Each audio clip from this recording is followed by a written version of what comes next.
Welcome to Ghostly. Was the entity house haunted? Ghostly is a podcast that comes out every other week. In each episode, we take a ghost story or paranormal event and look into its complete history. Rebecca then gives us evidence proving that the story is real. And my job is to debate those pieces of evidence and get you, the listener, prepared to vote on if it's real or not. If you haven't yet, please hit that subscribe button. And as always, we're your host. I'm Pat. And I'm Rebecca. We're back. We're back. This is official. Official. I mean, we had like a sneaky we're back prediction episode. Yeah. But this is a real episode. And so the what's been going on, I think we both have pretty similar things. I mean, we had a really great time at C2E2. It was amazing. You know, there was like 150 people in a room with COVID and stuff. So it's a little scary, but we made it. Yeah, we were on stage, so we were fine. I worry about people that attended. But so far, I haven't heard anything. So. Well, you know, you had to be vaxxed to go, or a negative test to get in. So it felt pretty safe. But no, it was super fun to be in front of people that reacted. And I think we got some new listeners. So if that's you, welcome. We're so excited you're here. New episode. And then we had another event at Ghoulish Mortals where we did an evening with Nightshade, which is a Memoriam Development production. Yes. And it's various short films that are, you know, like kind of horror-ish. Oh, yeah, absolutely. They're horror-ish. Yeah. But, I mean, they're kind of like the B horror movies. But, I mean, come on. Those are still really good, right? Super, super fun. Normally, we do Nightshade as a live performance, but obviously in 2020 and 2021, we couldn't really do that. Yeah. So we did short films instead. This is Memoriam Development. You can visit them at memoriamdevelopment.com and learn how to access Nightshade and watch it yourself at home. Especially the Kringling. I mean, Santa's fighting. Okay, come on. That's all that needs to ever be said about that. Well, and you and I are both in the Kringling. Well, like a few seconds. Well, I mean, come on. I think we were the best actors in it. Besides that kid. Man, that kid was awesome. The kid was really good. And our ghostly favorite, Nick Mataragas, is in many of the Nightshades. So, like, I think all of them. All right. So there's one big announcement that we need to make before we go anyplace else. And that is that we are launching a Patreon. It's time. So we used to use Buy Me a Coffee, but when we started looking at things, we wanted to give back to our members. That's what they call them on Buy Me a Coffee. They're patrons on Patreon, which is hard to say. Patrons on Patreon. Yes. So we wanted to give back, and I didn't feel that Buy Me a Coffee had enough where we could give back. We did little things, but I mean, it was never really what I wanted it to be. So yeah, we launched a Patreon. It's going to be so cool. We have all kinds of things that you can do on there. There's all different kinds of tiers. Some of them allow you to get bonus content like Ghostly X. Yes. If you heard our predictions episode, you heard us talk about Ghostly X. We're going to be doing different episodes, different music, different feel, different everything, except it's going to be us. We're going to do interviews. We're going to be doing listener feedback. So if you ever voted and put some comment in there, that might be read out in those episodes. Hopefully that encourages you to vote. Yeah. And put some comments on there. And of course, news of the weird, news of the paranormal, all the fun things we can't talk about on our regular episodes. I mean, we could, but they would be even longer then. So yeah. I'm sure some people wouldn't mind, other people would. So I mean, it's going to be really nice. There's other tiers where you can get episodes early. That's going to be hard for us to do, but we're going to do our best to do that. It's going to keep us on task. There's also one you can get a ghostly button.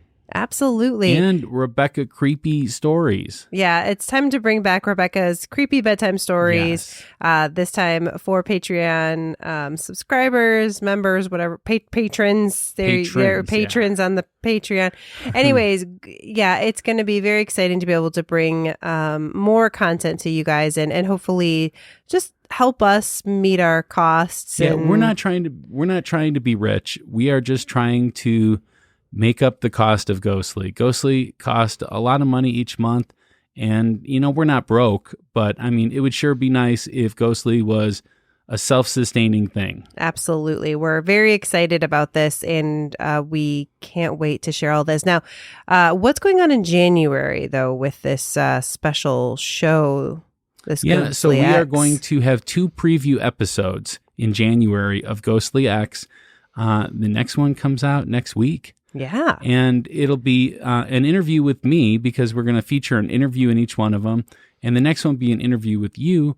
It's not always going to be just us interviewing each other. It's going to be other guests, but this is a way you can get a feel for it. And I'm going to finally tell everyone the story of when I became a skeptic. Ooh. The skeptic bro you guys all have loved. Yeah, so you can check it out, see if it's something that you like. And if you like it, then we hope you become a Patreon. Well, you can become a patron on Patreon. You can become a patron on Patreon even if you don't like it. That's true. Yeah, you don't have to. Like, there's lots of levels and different things on each level. Be to support us.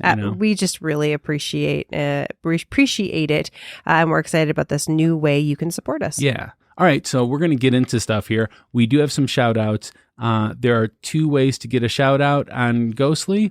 The first way is to give us a review on Apple Podcast. And we always prefer the 5-star reviews, but we will read any and all reviews that we receive. The other way used to be the Buy Me a Coffee thing, right? Mm-hmm. But now the second way is to become a member on Patreon. Just go to ghostlypodcast.com and click on Patreon in the menu bar. We have a few different tiers to choose from, ranging from $1 to $10. Yeah, these are not super pricey. No. And you get, we think, hopefully a good amount of stuff what you We want to give you value for your dollar. There it is. That was the problem with Buy Me a Coffee. I don't think we did. So anyways, we do have a 5-star review on Apple Podcast, and I'm going to read that for you guys. It's Love This Podcast by FM Mom, FF Mom 3. That's what I'm going to go with. That's what it is, I think. A friend saw you at E2, I'm assuming C2E2, on December 12th. That was the day we were there. It was. And told me about your show. I loved it. I love how even you are. Loving the binge listening. Awesome. That's so exciting. It's still, to me, people that binge us, I binge podcasts all the time, but it's like, I just don't feel worthy. It's very exciting. Well, hopefully, the month of December was a nice time for everyone to catch up on Ghostly, and we're ready for new things. Yes. All right. So here are our Patreon members, or Patreon patrons, whatever we're calling them. And thank you all as early adopters. We have Aaron Bond, Hope Guardia, Rachel Wenzel, and Candy Arvin. And I'm going to mention a new one we got today, Austin Rivers, if that last name sounds familiar.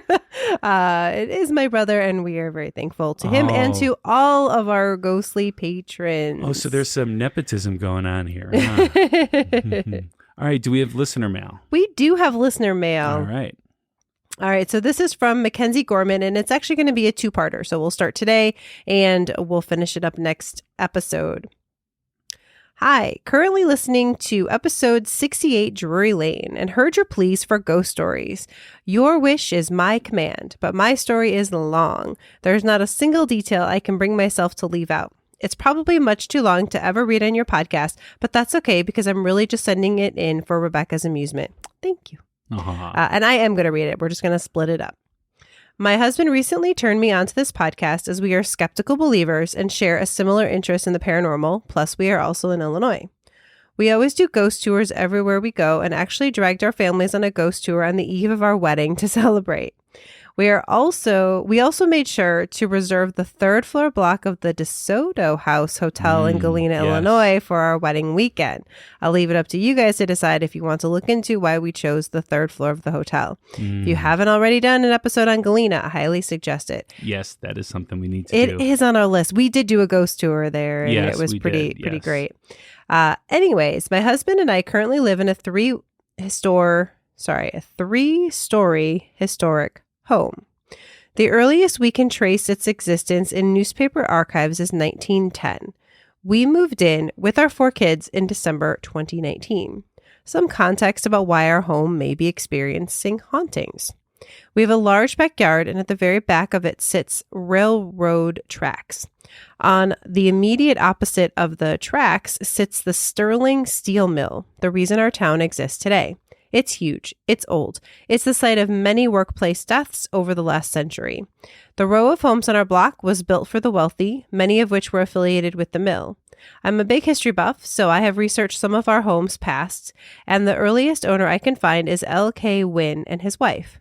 They had no children, and his wife died in our home. The railroad tracks have been the site of at least one suicide in the last 5 years, and tragically, the apartment complex immediately across from our house burned down last June and resulted in the death of 3 people, 2 of which were children. It took us a long time to even acknowledge that the happenings in our home were truly unusual. For example, shortly after we had moved in, we came down to our kitchen one morning and all of the cabinets were open, even the ones that are so high we don't use them. We did the best we could to rationalize it by thinking we may have a mouse. I know a mouse can't do that, but no explanation makes sense when you are trying to explain the unexplainable. But now, as I write this in July 2021, the experiences are getting more unbelievable and more frequent. We think the force behind the increase in activity is the renovating we have been doing recently. We put up a fence around the entire backyard a few months ago, and just a few weekends ago, we removed the original cast iron clawfoot tub in our bathroom and replaced it, along with a mirror and light fixtures. It seems like the more modernized we make the house, the more the ghost is sticking its nose in our business. Let's jump to the most recent events that have led me to start glancing over my shoulder. Last June, when the apartments burned down across the street, we were out of town. We came home just a couple of days after the incident, and immediately that night I had an experience. It was just after midnight, and I woke up, not unusual for me. Laying there, I could smell a strong smell of burning wood. Being a parent and having just had neighbors die in a fire, I panicked. I ran down the stairs. I checked every inch of our house, but nothing was on fire. I ended up getting back into bed and going to sleep, only to wake up every night for the next 7 nights at the exact same time to the exact same smell of burning wood. Now, I know what you're probably thinking. There was a fire across the street. Is it not possible you're just smelling that? We never smelled it during the day or even outside of our home, and our windows remained shut. I was reading a news story one morning about what was going on with the arrest made in the arson case that caused the fire and stumbled across the time the fire occurred, just after 12 a.m. I basically lost my mind. Are you kidding me? Eventually the smell went away and I quit waking up. To be continued. Wow. There is more to come. Thank you, Mackenzie. And Rebecca, if somebody wants to give you a ghost story, what do they do? Please send me your ghost story. We need more. We always need more. You can email us at info@ghostlypodcast.com or just use the contact form on ghostlypodcast.com. Okay. Well, I mean, it's been too long, so we can't do the polls now. So no, there's always polls. And there's always polls. All right, Rebecca, get to the polls. Now, do you remember what our last episode was about? Because it's been a while. Yeah, Skinwalker Ranch. Skinwalker Ranch, yeah, right? And it was that was a place of high strangeness. High strangeness. Yes. Thank you, Josh Chavez. All right. So our polls were yes, 60%, and no 40% for paranormal activity at Skinwalker Ranch. So here's the funny thing about that is if we would have done the episode in December, I would have won. Ooh. But because we left the polls up, my believers made it. All right. They just take a little time sometimes. They do. Yeah, right. So get out there and vote on today's episode. All right. I will tell you the overall rating, which you can now vote on how haunted you think it is. 1 being not haunted at all, 10 being the most haunted place ever, just like we do, except you can't do a 0 like I can. It was a 5.7, which is one of our highest. That is definitely one of our most haunted. I really think it depends on what you consider the definition of paranormal to be. Like, yes, I think aliens are paranormal, But I do think that we have our own little definition going on ghostly. It's because of the episodes that we've done. So is this similar to our other episodes? No. No, but it was not. It's something. So, that's what it is. Anyways, so thank you all for voting. We really appreciate that.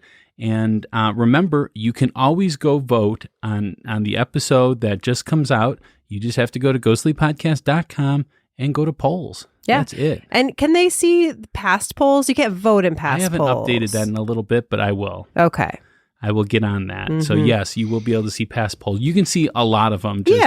Just not all of them yet. Takes us a little bit to get to it, but that's okay. I'm just like 5 months behind. So. Oh, okay. Sorry. But I just thought if you're binging, Right? Okay, so we are very excited to be back after our December off. We didn't just sit around, as I said, we did C2E2. We had a great panel with Scott Larson and an amazing event at Ghoulish Mortals with Memoriam Development. Also, during our break, we planned out some very spooky episodes lined up for you. And we'd like to give back to some of those cities that have helped us grow over the last few years.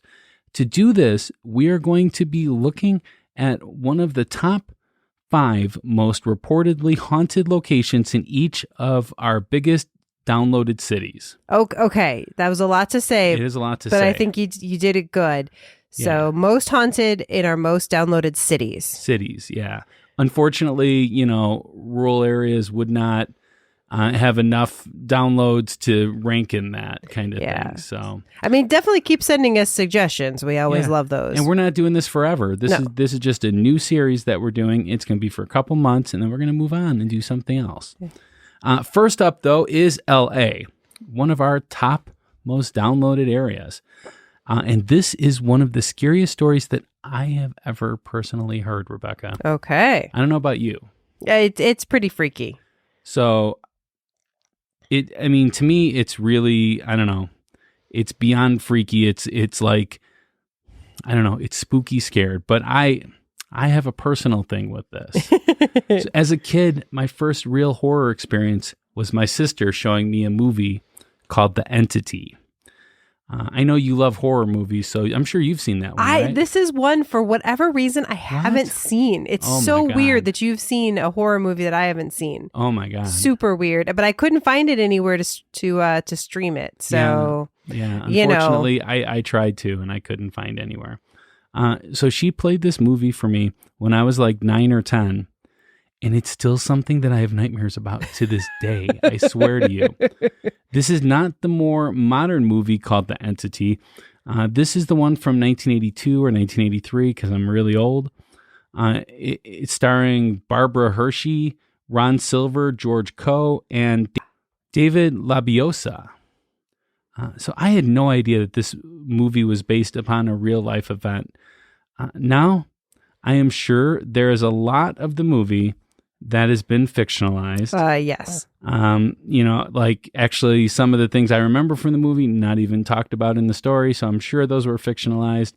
And there is no streaming service where we could get this movie. So I am basing this part entirely about my memories of the movie. So that gets a little weird there then. Yeah. But we thought we should look at the real life side and not so much the movie.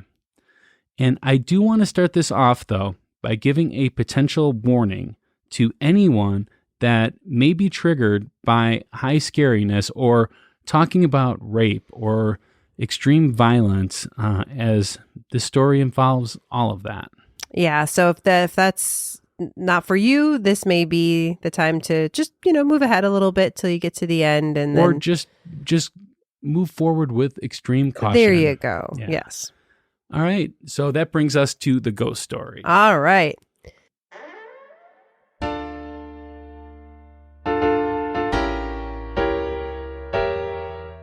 It's time for a spooky tale from Rebecca.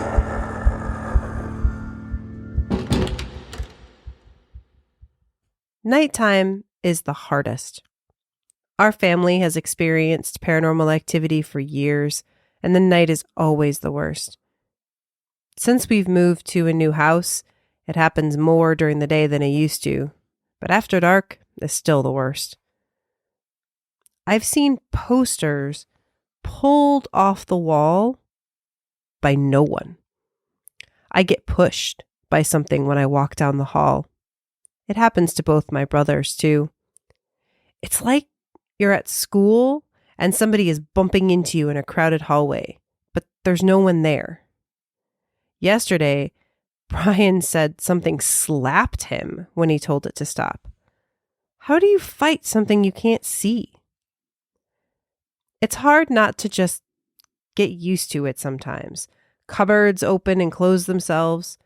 The other day we had investigators here and a skillet flew out from the cupboard. That was definitely overboard. I think having all these people here talking to it and trying to take pictures just makes it all worse. As I said, though, the nights are bad. Last week, I heard my mom screaming in her room, blood curdling, screaming. It's happened before, but this was louder and worse. When I went in to try and help her, something grabbed me and threw me across the room. I still have the bruises. I think we're going to try to move and see if it goes away, but I don't think it will. It seems to like our family too much. Wow, okay. So how much of that is based on any kind of reality? Almost all of it. Almost all of it, okay. Yeah, those are all reports from one of the sons living in the house. Nice. I never found the sons' names, actually. I only found one name. Yeah, Brian? Brian. Okay. I never found any, actually, so in my research. Okay. The skeptic people don't like to talk about names. As I say, just in case you guys don't know, I mean, we do not, I mean, we might share websites on occasion. If I find something I think you might find interesting, I'll share it with you just to. And I do the same for you. Yeah. And you may or may not use it. That's on, but we don't do the same research. Like it's separate. It's totally separate. And it's totally at different times too. When we should be, we should be done at the same time. We're never done at the same time. Yeah, but it's good though. We get all the stuff then. Absolutely. Absolutely. All right. Well, let's take a short break and we will return with the pet facts.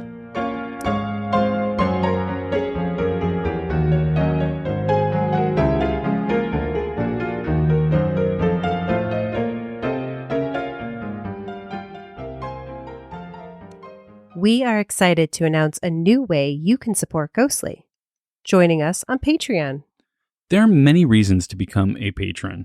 Not only are you helping Ghostly cover its own cost, but you can get Ghostly episodes early. You can get up to 25% off Ghostly gear. Get a shout out on the next episode. You can get a priority request for a new episode. Get more Rebecca's creepy bedtime stories. And the biggest news, you can get exclusive content with our new show called Ghostly X for the weeks that Ghostly does not have a new episode. As well as many more cool rewards that we can't wait to share with our patrons. So please, help us become the podcast that we've always wanted to be. You can sign up by going to ghostlypodcast.com and clicking on the Patreon link on the menu bar.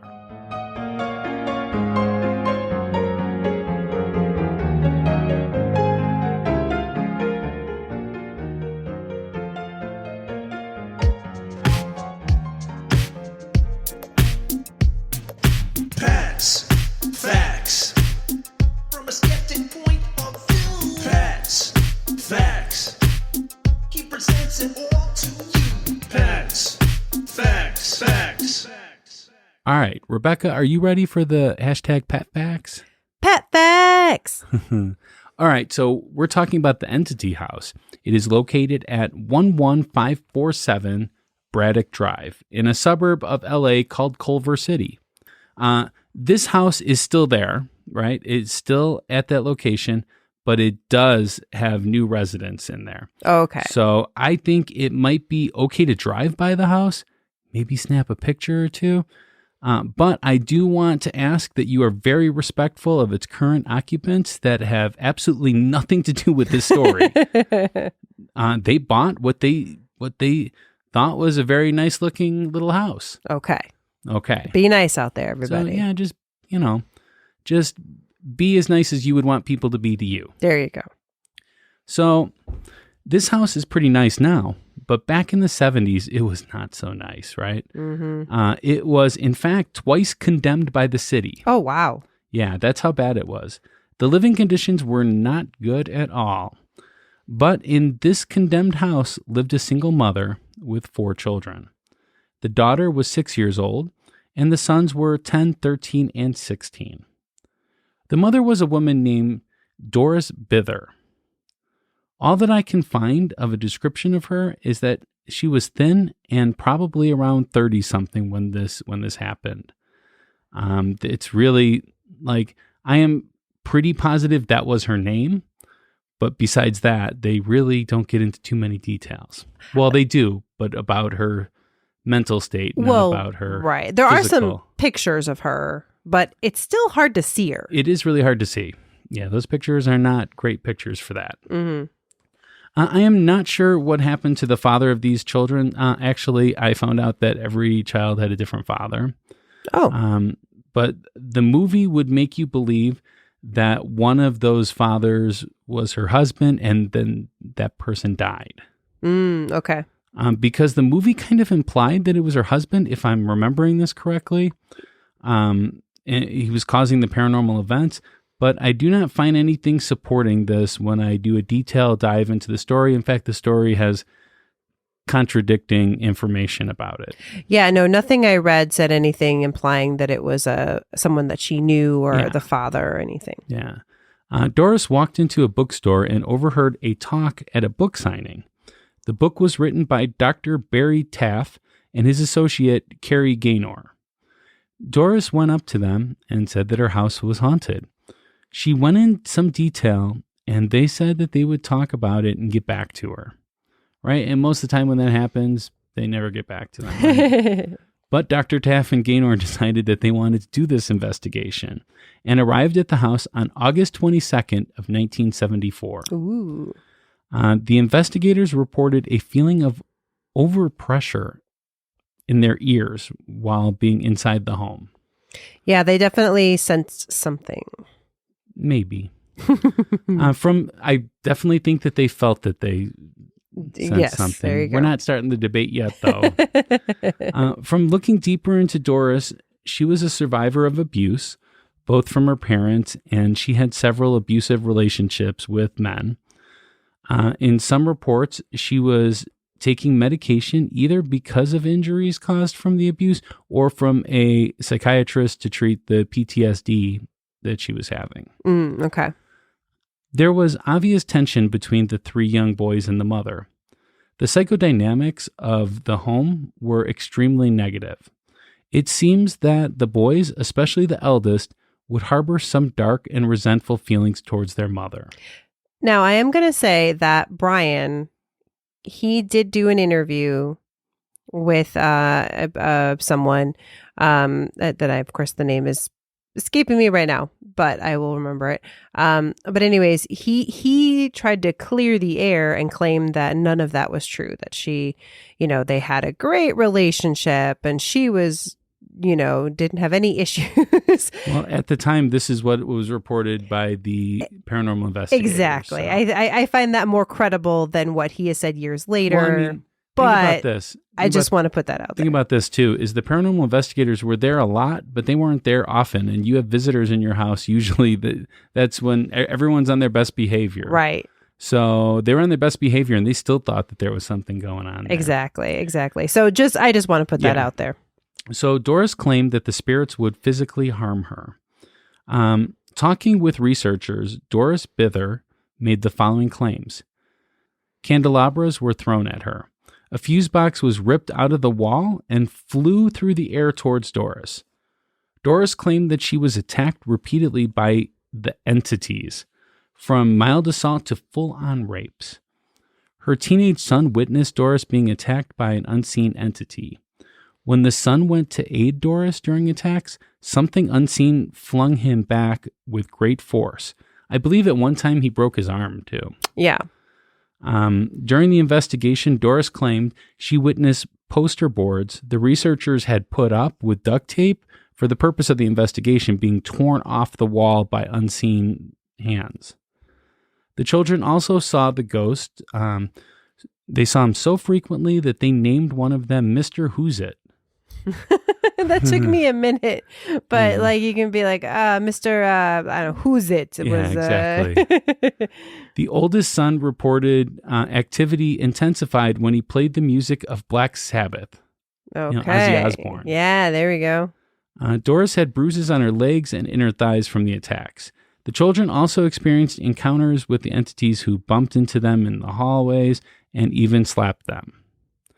So she claimed that the 3 spirits would visit her at night, and 2 of the smaller ones would hold her down, while the larger of them would rape her. Taff and Gaynor at first didn't believe the rape allegations. I'm not sure if they ever really totally believed it. But then Doris showed them that she had bruises on her inner thigh and all over her body, and people outside of her family supported these claims. Doris claimed that the ghosts were of Asian men. Yeah, it's a little weird. I will say when I read Taff, like more recent writing, he does not buy some of the rape stuff, but we'll get into it more with our debate, I'm sure. Yeah. But it is interesting that other people were backing up her story, I suppose. But to me, at that moment, it's not their job to decide whether or not they believe her. It's their job to document and to investigate. Yeah. So to me, I mean, if you're going to be a paranormal investigator, you have to take everything seriously, I would say. Yeah. That's why I'm not a paranormal investigator. Yeah. And again, I don't know why she thought they were Asian, but I don't know. I mean, I never read anything about that. And then there was also some claim. Did you read about a woman who came to talk to them when they first moved in? No. So supposedly, again, I don't know why, but a Mexican woman came to their door when they first moved into the house and was like, "This is a bad house. You should be warned." Basically, that it's haunted. Yeah. Again, I don't know why race is such a big deal. I don't know what's going on, but there you go. I mean, you're in LA. There's all the races there, and it's like to identify one as one when you don't have to doesn't make any sense. I guess I wish there was some backup of why they felt this, but anyways, I did not find any. I just found that, and I'm just reporting the facts here. There you go. Taff and Gaynor set up a bunch of high-speed cameras. This is the 70s, though, by the way. They're not the high-speed cameras we have today, just so you know. True. And have photographers as well as other investigators there to capture audio. So in a famous report, all investigators and equipment, as well as Doris, were in a small bedroom. So this is hard for me to imagine. So cramped and anxious to see any paranormal activity, they decided to have Doris conjure up the beings by having her call them. Doris did this by swearing and yelling at the spirits, because that was her thing. She would swear and yell at them. And as yelling intensified, a greenish mist materialized in one of the corners. Now, you have to remember that there were 20 or 30 people. Maybe. That's what reports say. Yeah. There were 20 or 30 I've seen people. anything from 10 to Still, 30. That is a lot of people for a small bedroom. It is. Yeah. That's true. Of all of these pictures, none of them show anything that they were talking about, like the green mist thing. There's no pictures of that. Even though you had several professional photographers and investigators. Some of the pictures show an arc trail of light, but this could be from several flashes going off at one time. We'll talk about that during the debate. We'll talk about it, yes. Dr. Taft said that the eldest son told him the activities would intensify when he played certain music. So I was telling you, like Black Sabbath. Mm-hmm. Anything that mentions the devil or devil worshiping, which Black Sabbath doesn't do that all that much. I mean, maybe occasionally, but it would upset the poltergeist, if we're calling it a poltergeist. Dr. Taft asked him to play the music, and the orb or arc in light did increase. So it doesn't say by how much or anything like that, but it did intensify. Gotcha.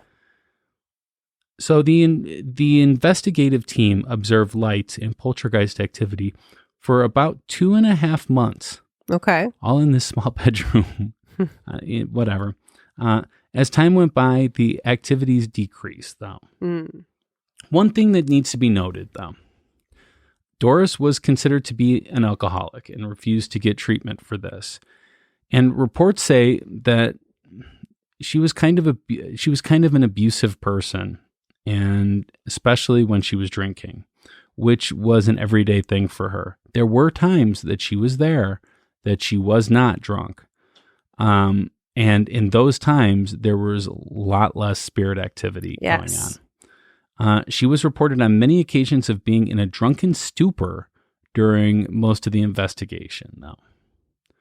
The activity was only really seen when Doris was there. When Doris would leave, it would stop almost immediately. And she had the ability to call upon these spirits almost on cue. She could just conjure them. After the investigation, Doris packed up and left California. She went to Texas with her children eventually. She went to a couple places in California first and eventually ended up in Texas. But she maintained a level of communication with the investigators. All activity stopped at the home when she left. Owners since then have never reported anything happening. So Doris said that the spirits followed her and her family every place that she went. Now, here's where things get a little weird. Oh, now they're going to get weird. Yes. So Doris claimed that the spirit impregnated her. Okay. But medical tests do not show this to be true. Sometime after this, she stopped contacting the investigators. And some people have speculated that she gave birth to a demon baby. Maybe it was the devil baby that was at the whole house. But this cannot be confirmed. None of her children have spoken about this at that point. Yeah, no. And Doris cannot speak about it because she passed away in 1999. Betty White just died. I know. It's so sad. Seeing 99 brought that out. I'm sorry. I cannot find a cause of death or next of kin names or anything like that, except you said Brian. That's the first I'm hearing of that. Yeah. Reviewing the case 4 decades later, investigator Benjamin Radford concluded the case likely involves a distressed family, poor investigation techniques, and confirmation bias. Is this the debate part? I have to say my spots here. And an analysis of the photographs attribute the result to common photographic mistakes, such as thin object close to the camera or accidentally manipulating the exposure dial. In the case of the 35 millimeter pictures, mishaps in the development process may yield results similar to what is shown. Even if those mistakes are discounted, none of the lighter areas on the photographs are consistent with the trail a moving light would leave on a photographic material. So therefore, they're not a normal thing that would come up on a photograph. I'm just stating the facts. These are what were found on common sites, not just skeptic sites. Oh, okay. So these are common details that I need to Those include. last 2 paragraphs were not in any of the common materials that I read. Oh, okay. Do you disagree with them? Well, I'm sure we'll talk about those more as we get to our end and our debate. All right. Well, let's take a break and then we will get right to the debate. All right.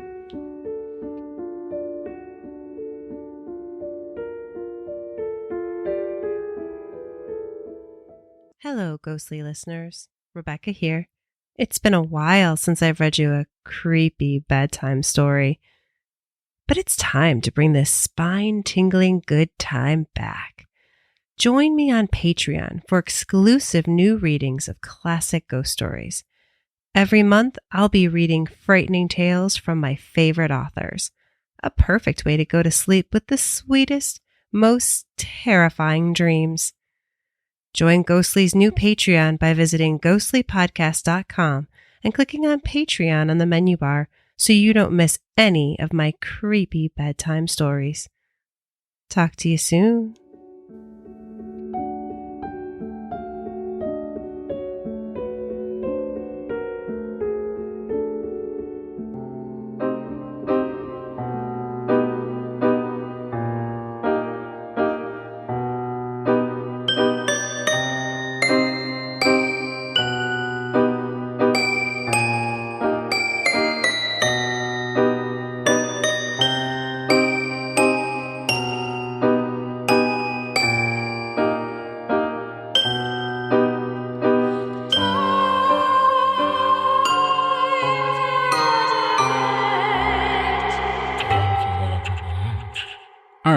back, and it's time for the debate, Rebecca.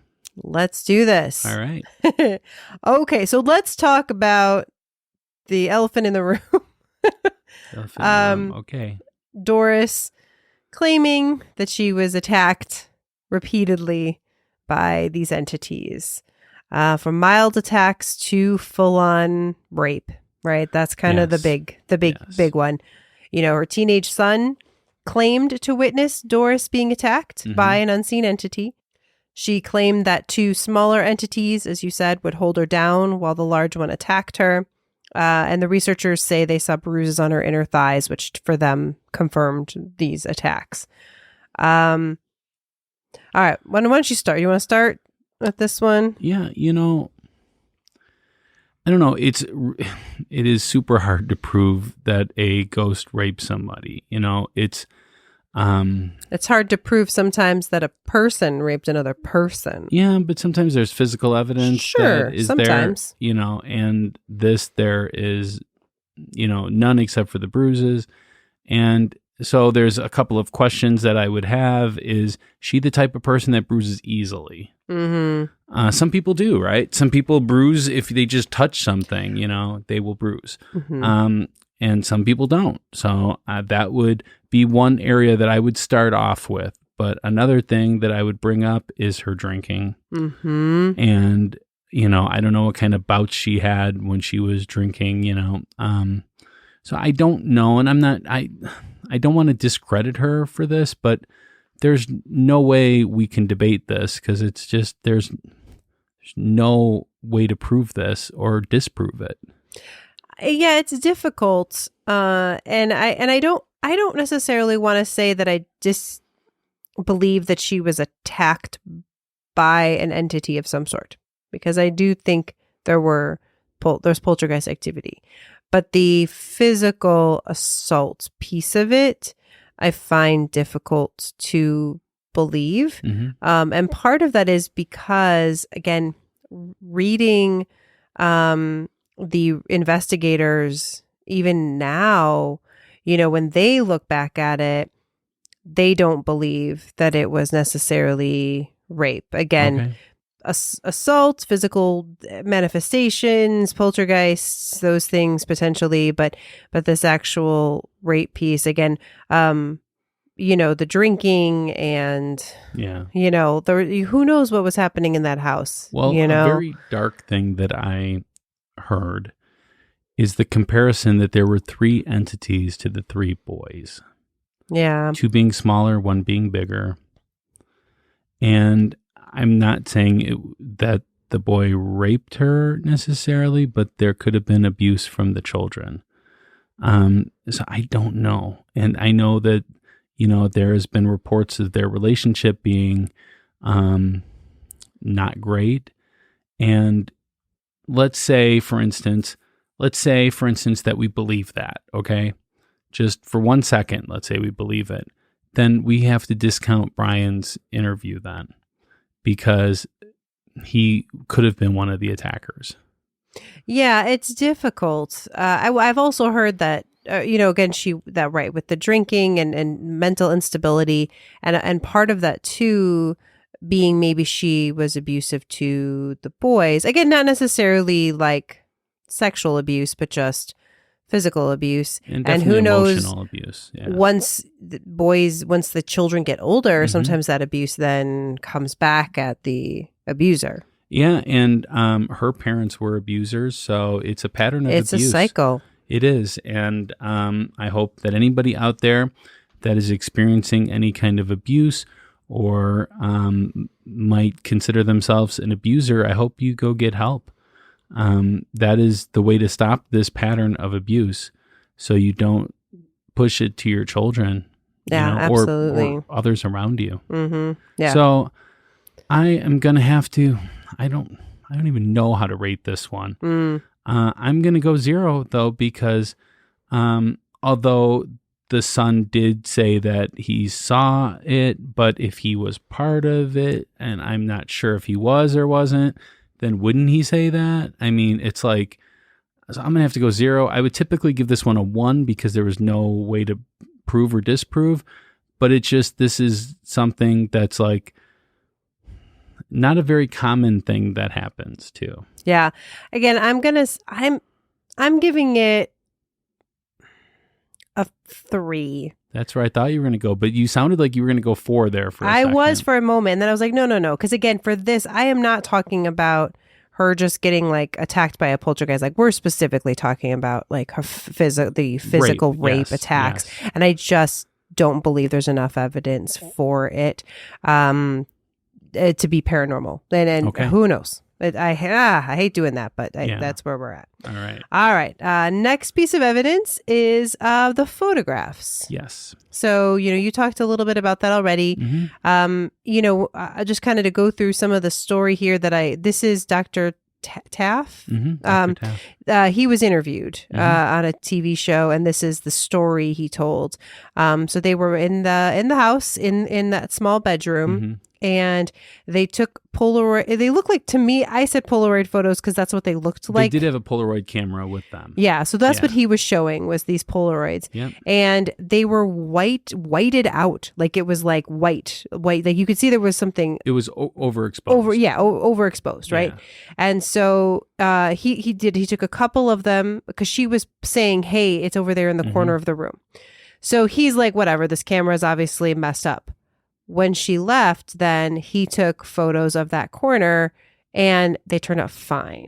They were like, I mean, it was, So then when she came back in the room, she then said it was right in front of her face. Again, took a couple photos, and they were whited out again. A little bit later, when the entity was no longer there, they took a photo again of her, and it was fine. You can see her. Yeah. And there's some scratches on it, but they say that was their own doing of it. So, there is also the Ark Photo, as you mentioned. Yeah. Famous photo. That's the famous photo of it. The only one that really surfaces when you look for photos of this. Yeah. The other ones I could not find anywhere other than in this video where he shared the physical photos. So, they brought a lot of camera equipment with them.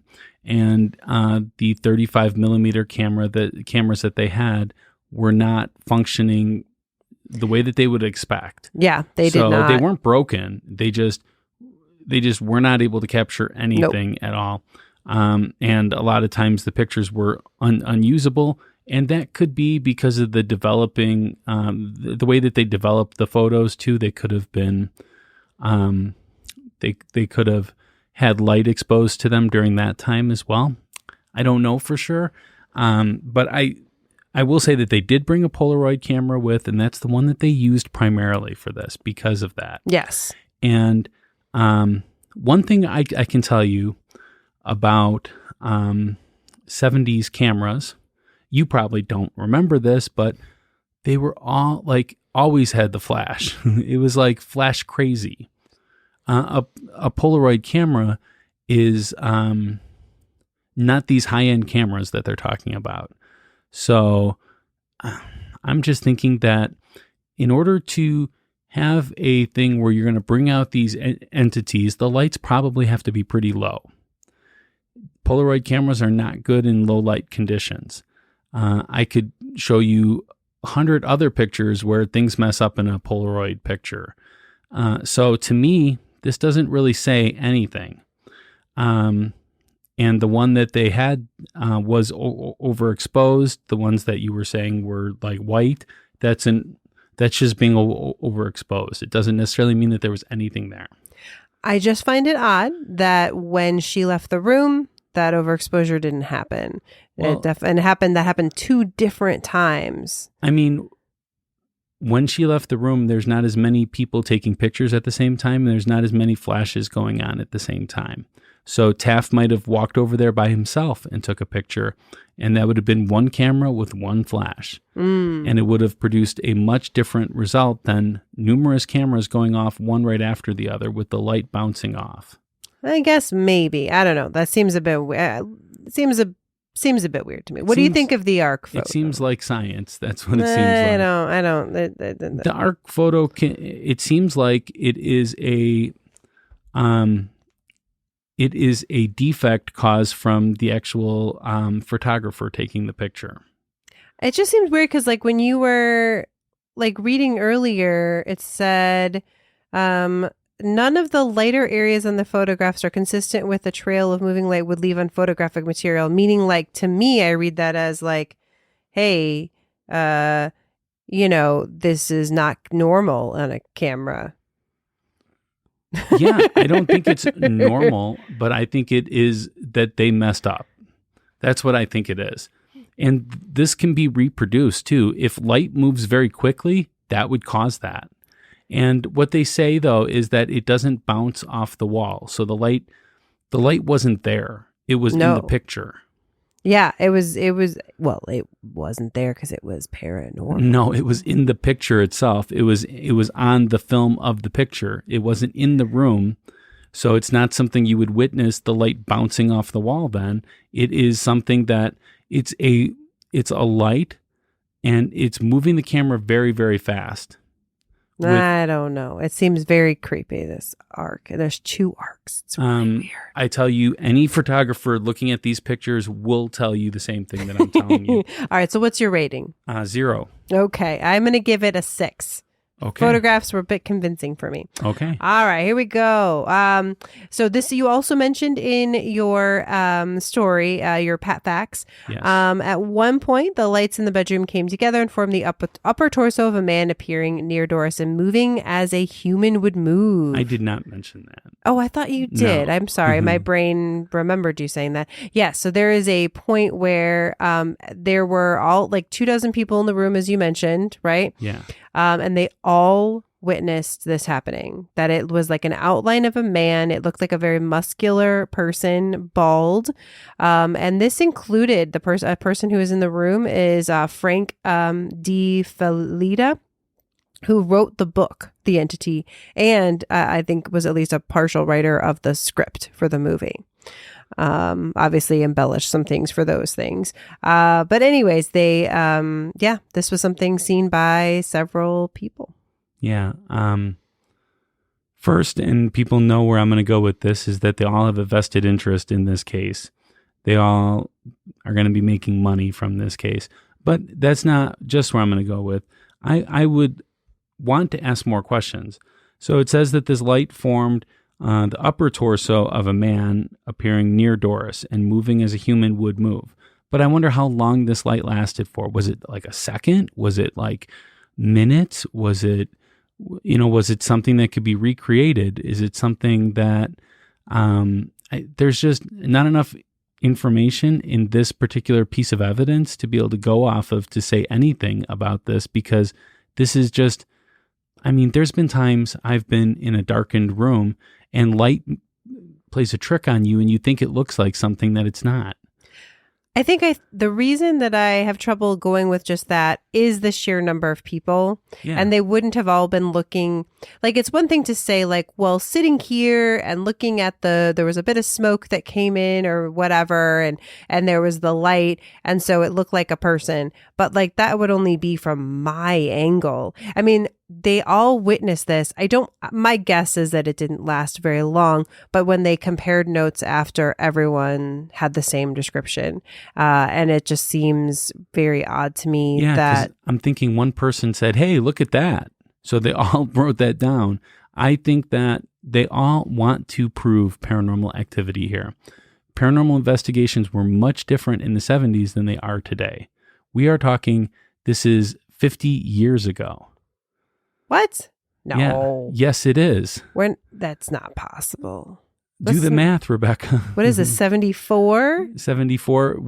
We're in 2022 right now. All right, so not quite 50 years, but really close. Oh my God, 2 years shy. That's insane. And I'm going to round up on that. So this is 50 years ago. Their investigation techniques are much different than they were, than they are today. Not that I believe them today, even. I was going to say. But well, I'm just and I saying, don't think that most of these people made any money on any of this. I think the guy that wrote the book did. Oh, he did. He wrote a script for the movie. Sure. I'm sure that they got a piece of something there. Mm. So what's your rating? I'm going to have to go 0 again on this one. All right. This one is an 8 for me. Okay. This was big for me. All right. So next up, we have the children. So as we both, I think, I talked about it in my story, I know, and I think you mentioned it as well, that the children said that they also had experiences with the entities. Not only did they witness things and all of that around the house, but that they were bumped into in the hallways. And one claimed to even have been slapped by an entity. Okay. So let's take this back to when we were talking about the rape one. If the children are abusing the mother, then maybe maybe as like a retaliation or something like that, they would go along with their mom's crazy story of, yes, there was definitely stuff in here because we didn't do anything. And that's why she got all these bruises. And that's why that happened, not us. But these are them getting hit. Yeah. Okay. Well, I mean, I'm sure she didn't just sit there and take it. I mean, I'm sure she fought back and she probably slapped him, and they want to keep going with this story because they don't want to incriminate against themselves. So I'm going to have to go really, really low on this one. Okay. Now, to me, I don't, it's difficult, but there's enough, I feel like there was enough with the investigators witnessing different things that I feel like there was something in the house, and it is very possible that it was doing some physical attacks against the whole family. So to me, this is a little bit different than just the with the mom kind of escalating the claims, maybe the slap is a bit of an escalation of it. But do I think there was a lot of negativity in this house, and therefore there was manifestations of poltergeist activity? I do. And I think that was part of what they were feeling. Well, if you don't believe the mom when it comes to the rape, you have to suspect something, because why would she lie about that but tell the truth about everything else? Well, I am not an all or nothing person. I live in the gray. I love the gray. I don't need things to be one or the other. We all live in the gray to some extent. Well, that's for me. Mine is just a much lighter shade of gray. There than you yours. go. Yes. Yours is much darker. Or I would say the opposite, but that's fine. No, for me, it's, I think sometimes you can escalate things, and especially if you're drinking, who knows where your brain goes. But if you discredit the mother because of the rape, you have to discredit a lot of these things then. And it discredits the children as well because they went along with it. Again, though, I don't know that it wasn't a negativity bringing this energy in and those things happening. So, all right, what's your rating? I'm going to say 0. And it's because, I'm sorry, you lie about something, I suspect everything then. All right. For me, this one is a 6. Okay. Let me try something on you here. Okay. Close your eyes 1 second. Okay. So let's say you're buying a car. Okay. And you really, really want this car. Really, really like it. And as you're doing a test drive, the muffler falls off. Okay. And they say, oh, you know what? I'm sorry. The muffler fell off, but that's the only thing wrong with the car. Do you buy that car? So I would definitely probably not buy that car. Exactly, because everything is suspect then. But here's the thing. When it comes to, I wouldn't buy any car like that without having it, like a used car, I assume we're talking about in this case. Doesn't matter. Any car, that without it being, checked out by some other, like a secondary person, right? But, I mean, you have to have that. And so in this case. But are you going to take it to a mechanic then because you want the car so bad, or do you no longer want the car because the muffler fell off as you were testing? I don't know if you've been in the car market lately, but there are not a lot of cars to be had right now. Okay. So but here's the thing. Here's the thing. You did it yourself, though. You said no, you wouldn't buy the car. Well, part of it is when you discredit one thing, when one thing is a lie, it's all so if I then. find out that you've lied about anything ever, then you should suspect me. But does that mean that I'm gonna does that mean that I will never ever ever believe anything that you ever say? No, but it means you should suspect things. You should be more cautious, and that's what I'm being here, is more cautious. Yeah. And saying that the sons might have been abuse both ways, because that is kind of what I've heard in the underbelly of this, is that it could have went both ways. So if it's going both ways, then the children are going to collaborate with their mom's story. Maybe. But I guess, and this is getting a little bit into my next piece, but the fact that what I would look for then in that situation, again, is that third party, which in this case is the investigators. And the investigators did believe, they didn't necessarily believe the rape part, but they did believe some of the other pieces because they saw it themselves. But that's like, okay. That's like the car analogy thing, and you want to take it to a mechanic, and they say, yeah, you can take it to our mechanic because that mechanic is making money based upon your sale too. So if you take it to somebody else, I mean, that's you paying the money, but it's pretty much saying that they're making money based upon these stories. And in the 70s, this was something totally different. As I said, these are people that are writing books and movies and stuff like that about this event. Though the one guy did. They could make a whole career off of this one event. Potentially. I think we have Ed and Lorraine. An outsized opinion of how much money people make in this industry. I'm just saying. All right, we have one more piece of evidence. They want to live on Easy Street. Easy Street. There you go. We have one more piece of evidence here. So, and this is something that I mentioned in my story, during the first interview with the investigators conducted with Doris's teenage son in the kitchen. The cabinets were flung open, pots and pans fell violently out of the cabinets without anyone touching them. This is actually very similar to our ghost story that we had today, our listener mail. Yeah. So again, this is the investigators saying this is what happened to them. This is not just saying like, oh, well, the son says this happened. Like they witnessed during the it. interview the investigators conducted with Doris. So the investigators with Doris's teenage son. So the investigators interviewed the teenage son and are reporting back to us what he said. No. They claim while they were interviewing him in the kitchen, the cabinet doors opened and the things came out.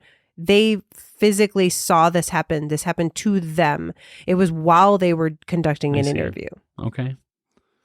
Well, I will say that this house is twice condemned. I don't know about the stability of anything in the house when it's condemned. I think it is unusual, but again, there's no evidence to support this except for the investigators, and I believe that they have a bias in this because they could potentially make money. And even if they don't make money on this, they could potentially see this as something that's going to be helping them make money. So I don't necessarily believe it. A lot of investigators nowadays go into these things and they do not charge the people. Like, I'm sure Doris wasn't being charged for this investigation. And, but most of them do that because they just want to do that kind of investigation in that particular place. But these people, I think they see this as a big case that they can make very popular. Well, I think they actually, according to them, they didn't really think it was much of anything. They didn't really believe her. They thought she was... How did they not believe her after cabinets were flung open, pots and pans fell violently? No. Well, let me finish what I was saying, which is at the beginning, they almost didn't go to the house because they were like, this woman's obviously not right in the head. This doesn't seem right. All right, we'll go and we'll check it out. And then this kind of stuff happened. And they were like, oh, I guess something is going on here. I guess we'll stay. And we'll see what's going on. Yeah. So, what's your number? I'm gonna have to go. I guess I'm gonna give it a 1. Okay.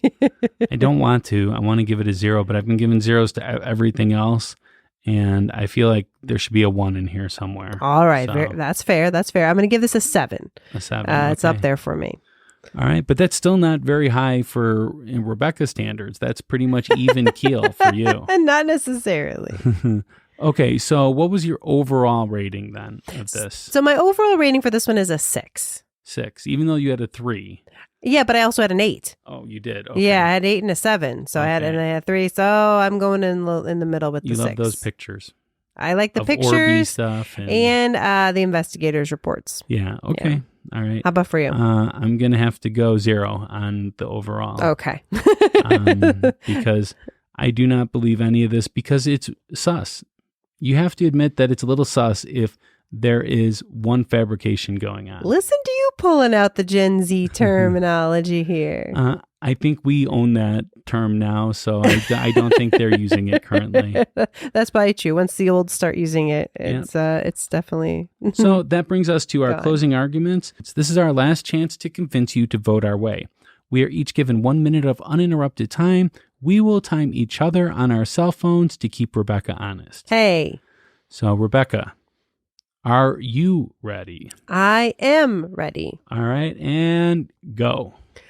All right. So I do think there is a little bit of something to this entity. I do think there was an entity haunting of Doris and this family during this time. I don't think that the house is haunted now.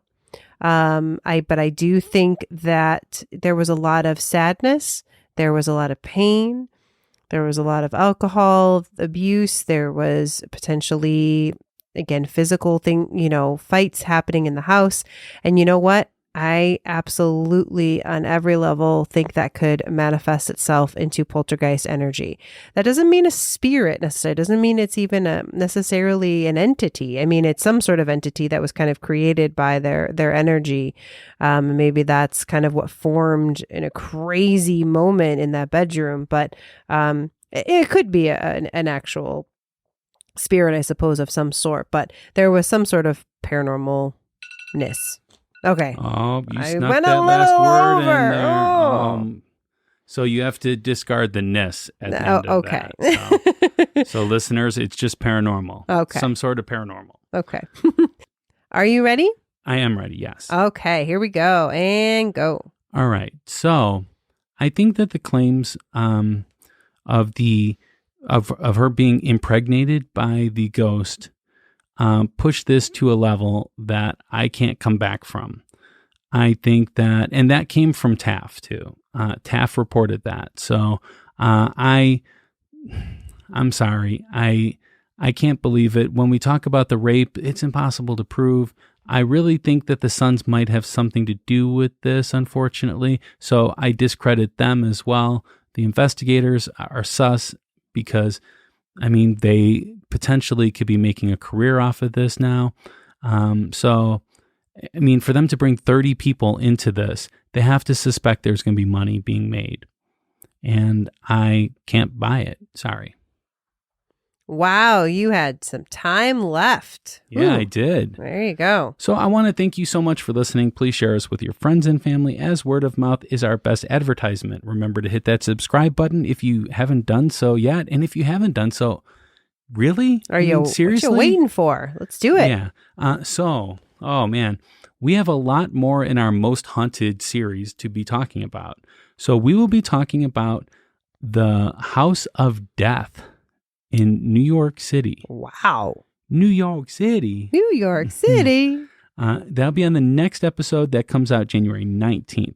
But before that episode, as Rebecca had mentioned, we want to give you a preview of Ghostly X.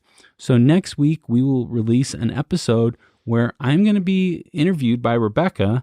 That's going to be brutal. As to how am I a skeptic and have had all of this paranormal stuff happen to me? This is a question for the ages. Listeners that we need answers to. And I have them. I think they're pretty decent.